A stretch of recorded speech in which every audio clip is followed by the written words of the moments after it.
আসসালামু আলাইকুম guys, welcome. This is day third of 60। তো আজকে সকালে আমার কোনো কোচিং ছিল না, কজ আজকে যেহেতু 16 ডিসেম্বর তাই কোচিং অফ ছিল।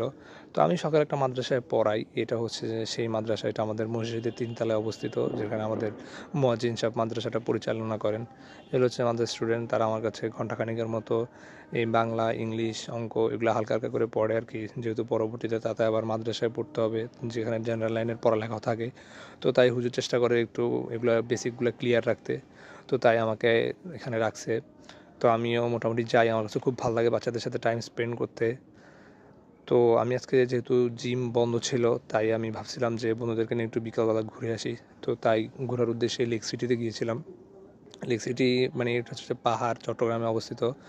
এটা একটা আবাসিক এলাকা, মানে প্রকল্প সিটির আন্ডারে। তবে এটা এখনও মানে পুরাপুরি হয় নাই, তো এখানে মানুষজন তেমন একটা থাকে না। তবে এটা হচ্ছে যে পুরা পাহাড়ের উপর। তো